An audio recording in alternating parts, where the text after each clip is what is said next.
The holiday season can be anything but peaceful, but it doesn't have to be that way. Janet Denison's The Perfect Christmas is a 25-day devotional book created to help you find peace during one of the busiest times of the year. Each day's reflection will guide you toward rediscovering the true meaning of Advent and the peace Christ brings.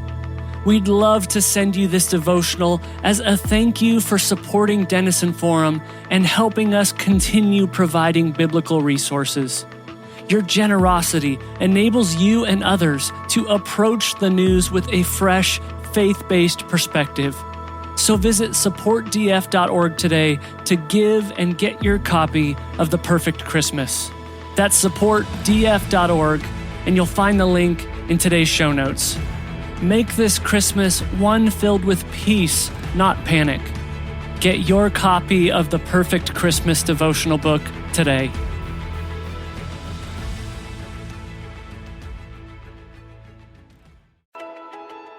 Greetings. It's Monday, November the 4th, 2024, and this is the Daily Article Podcast. I'm Chris Elkins, narrating today's Daily Article, written by Denison Forum co-founder and CEO, Dr. Jim Denison. Politicians and pundits on both sides of our deep partisan divide are warning us that if their party does not win tomorrow's election, our democracy will be imperiled. Others are confident that this is not true. Renowned Wall Street Journal columnist Peggy Noonan assures us, quote, "This intense season will pass, the losers will feel crushed, and we will forge our way through," end quote, as we have so often before. She reminds us that we've not given up on each other in the past and encourages us to keep our faith in democracy and in one another. Representing a different point on our political spectrum, McKay Coppins writes in The Atlantic, "This is not the end of America," noting that democracy is less an institution than the people it serves. On the eve of one of the most unique and consequential elections in American history, I'd like to suggest a third perspective, one that points to the hope transcending all that happens in and to our nation this week.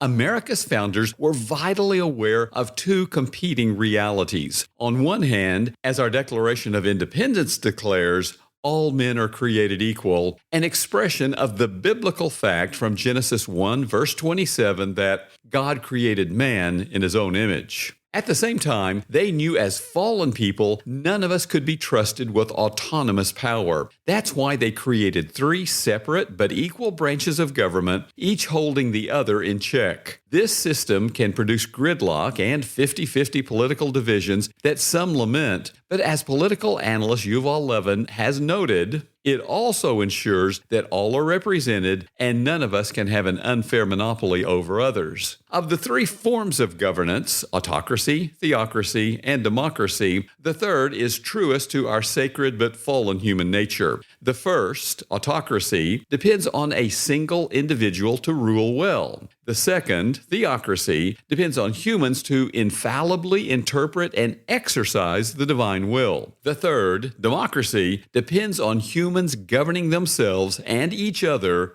within the rule of law. As America's history shows, this model can see us through world wars, economic depressions, civil unrest, and massive technological and cultural disruptions. But there's a potentially fatal flaw in this system. Since we have no king or theocratic ruler greater than ourselves, since our government is of the people, by the people, for the people, we have no authority or greater power than ourselves to trust when confronting challenges greater than ourselves. This fact can draw us closer to the one who alone can sustain, protect, and bless us, as it did for so many of our founders. Or it can encourage an intensified but misguided faith in humanity. Tragically, we are choosing the latter, replacing God with ourselves and a confidence in quote-unquote progress that C.S. Lewis called universal evolutionism.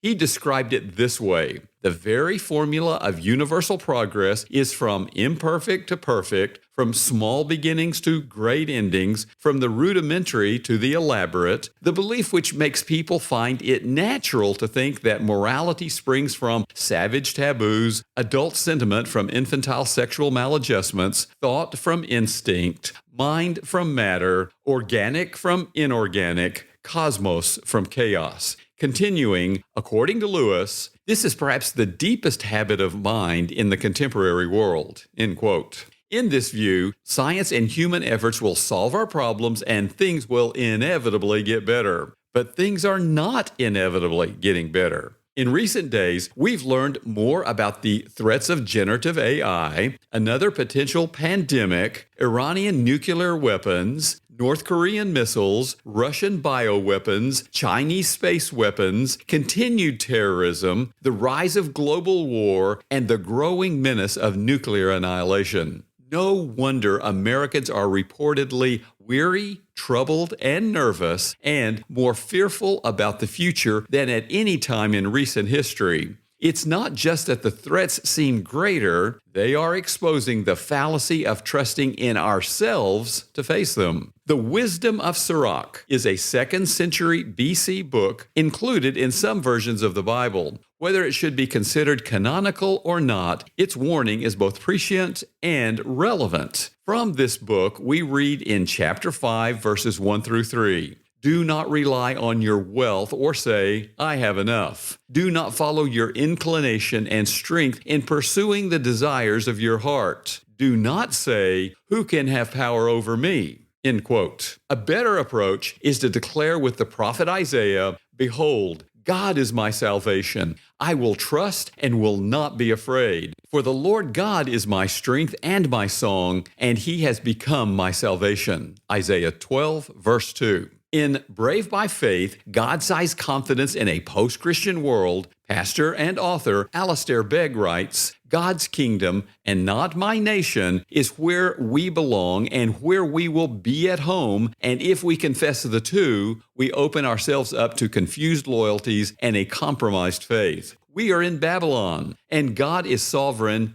even here. Nothing is actually out of control, and nothing is about to get out of control. Unfortunately, Begg adds, too much of the face of evangelicalism is characterized by vociferous, angry venting, or panicking rather than prayerful, humble, calm, and confident belief in a sovereign God who is in control of things. Instead, we should remember from Begg's words, we are being used to build up the only kingdom that will last forever. There is nothing coming next. So, give your best to this kingdom. It may feel small, but it is never in vain, for this kingdom is eternal, and it is God's. End quote. Whose kingdom will you trust and serve today? The Denison Forum team is grateful for our daily article podcast subscribers. Please share the podcast with others. And for more news discerned differently, visit denisonforum.org.